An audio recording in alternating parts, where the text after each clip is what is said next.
하나님의 말씀은 누가복음 13장 1절에서 9절 함께 봉독하겠습니다.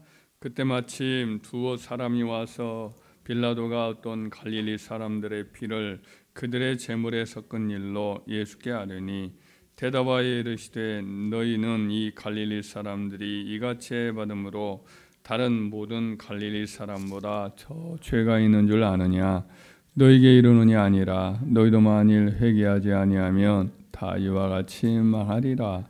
또 실로암에서 망대가 무너져 치어 죽은 18사람이 예루살렘에 거한 다른 모든 사람보다 죄가 더 있는 줄 아느냐? 너희에게 이르노니 아니라 너희도 만일 회개하지 아니하면 다 이와 같이 망하리라. 이에 비유로 말씀하시되 한 사람이 포도원에 무화과나무를 심은 것이 있더니 와서 그 열매를 구하였으나 얻지 못한지라. 포도원지기에게 이르되 내가 3년을 와서 이 무화과나무에서 열매를 구하되 얻지 못하니 찍어버리라. 어찌 땅만 버리게 하겠느냐? 대답하여 이르되 주인이여 금년에도 그대로 두소서. 내가 두루 파고 거름을 주리니 이후에만이 열매를 열면 좋거니와 그렇지 않으면 찍어버리소서 하였다 하시니라. 아멘.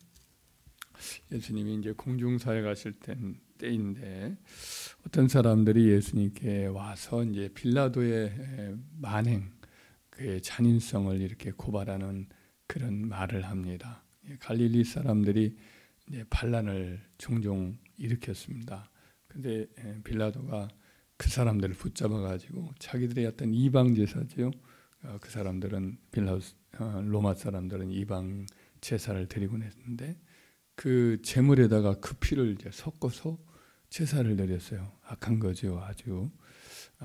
그런데 이제 그때 그 사람들이 예수님께 와서 이 말을 고발하는 것은 빌라도의 잔인성을 고발하는 것도 되지만은 그 갈릴리 사람들이 그렇게 비참하게 동물의 피처럼 소와 양과 염소의 피처럼 그렇게 제물로 바쳐진 것은 그 사람들도 역시 죄가 있지 않느냐, 그 책임론을 여기서 예수님께 이제 물으려고 하는 그런 의도에서 예수님이 그 말을 한 거죠.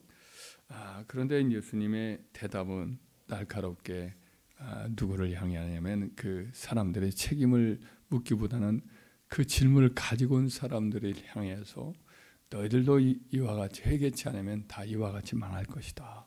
이런 말로 공격의 초점을 그 사람들 본인의 회개하는 쪽으로 이렇게 말을 돌렸습니다.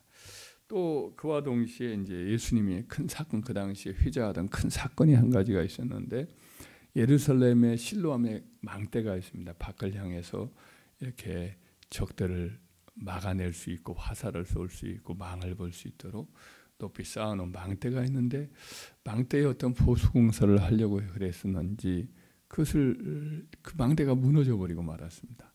그래서 그 공사를 하는 사람들이나 또 옆에 지나가는 사람 할 것 없이 한 18명이 다 죽었어요.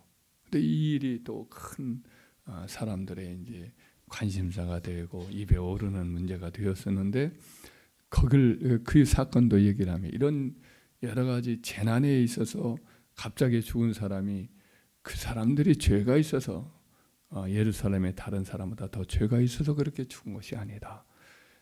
너희도 이와 같이 회개하지 아니하면 이와 같이 망할 것이다.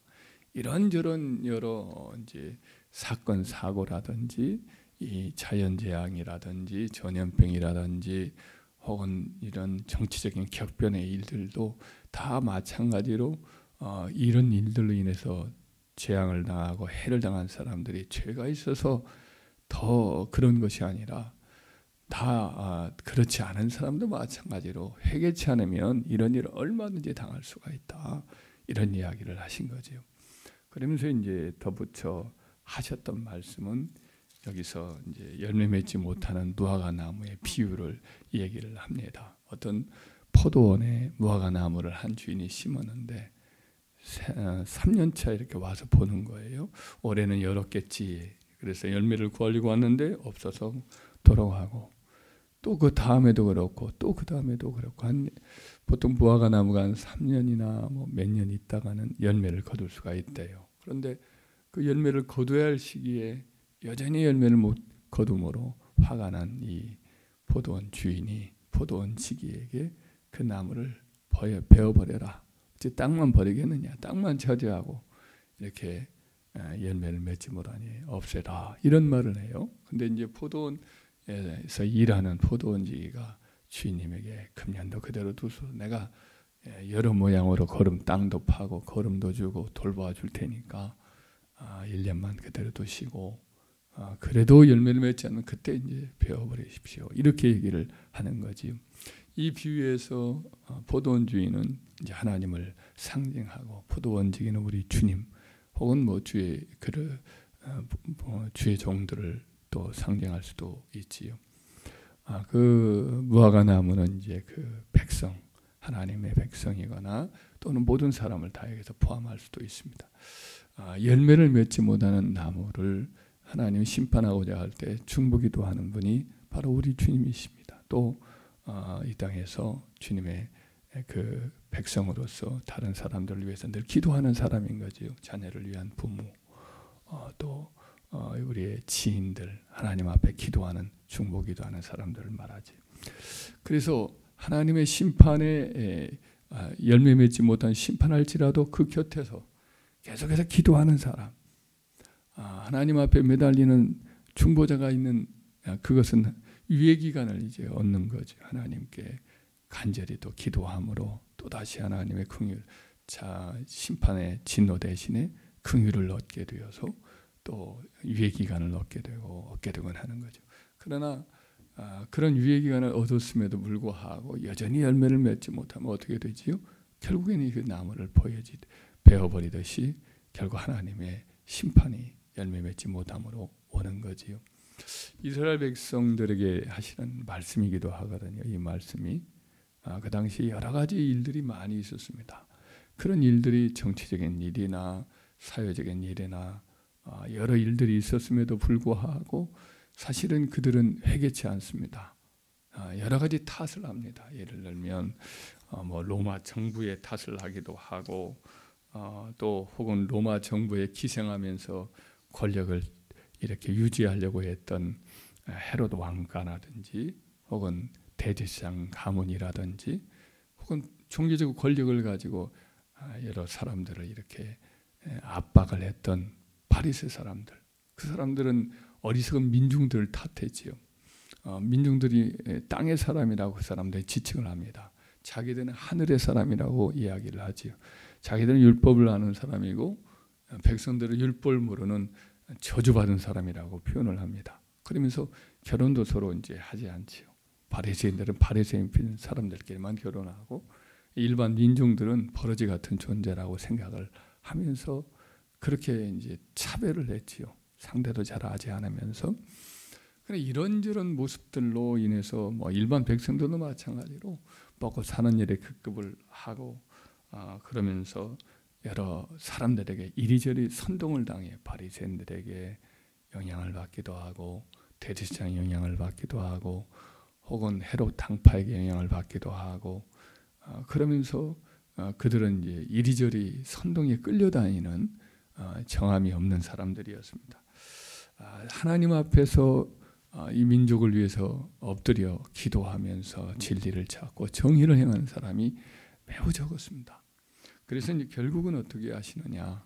우리 주님이 친히 오셔서 그들에게 깨우쳤지만 그들은 결국은 이런저런 사람들 다 연합해서 예수님을 십자가 못 박아 죽이고 그로부터 한 40년이 못 돼서 결국은 유대인 전체를 하나님께서 심판하시는 일이 벌어져서 민족 전체가 거의 멸절되다시피 했지요.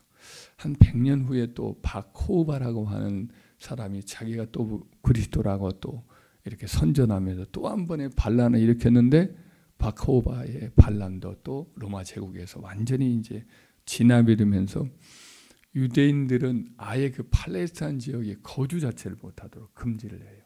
그러니까 유대인들이 이제 그 땅에 들어오지도 못해요. 산지상에 다 흩어지게 되는 그런 신세가 되어서 2000년을 떠돌게 되지요. 이와 같이 열매를 맺지 아니한 그 유대인들은 결국은 이와 같이 버려진 나무가 되어서 그런 고통을 겪는 신세가 되고 말지요. 이 교훈은 뭐 지금도 동일하다 할 수 있습니다. 어지러운 세상에 여러 일들이 일어납니다. 그때 이제 피해를 보는 사람도 있지요.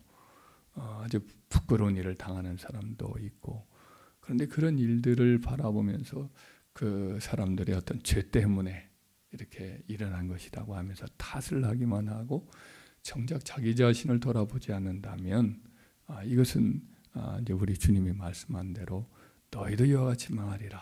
이 교훈을 우리는 생각을 해야 됩니다. 우리도 우리 어떤 사건을 바라볼 때에 나의 입장이라면 어떻게 됐을까? 나에게 이런 권력이 주어졌다고 어떻게 했을까? 이런 생각을 해보면서 정작 내 자신이 하나님 앞에 부족한 것은 아닌가 자신을 돌아보는 것이 이것이 이제 오늘 본문의 교훈인 줄 믿습니다.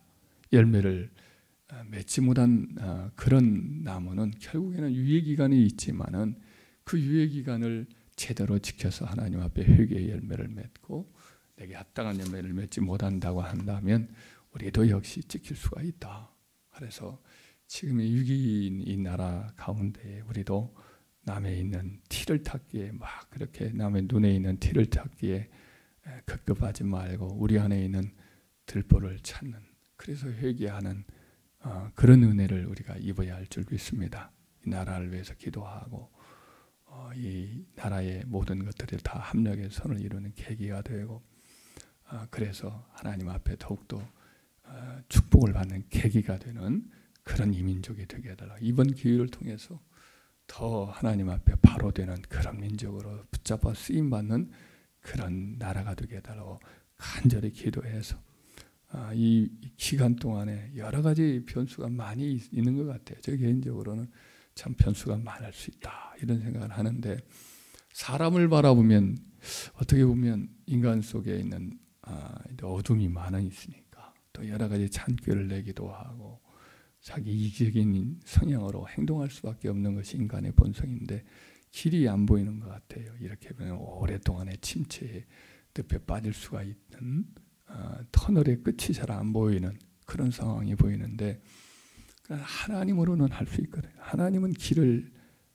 여시는 분이시거든요. 무에서 유를 만드시는 분이니까 하나님께서 붙잡아 달라고 길을 열어 달라고 자꾸만 하나님께 우리의 사정을 아뢰고 도와주심을 간청할 때에 하나님은 기하고 놀랍게 세계를 열어주시는 역사가 있을 줄 믿습니다. 하나님이 우리의 희망인 것을 기억하고 또 우리 자신 안에 허물을 스스로 발견해서 나부터 회개하는 마음을 가지고 하나님 앞에 매일매일을 보내면서 기도할 때에 하나님은 기하고 놀랍게 합력의 선을 이루어 주실 줄 믿습니다.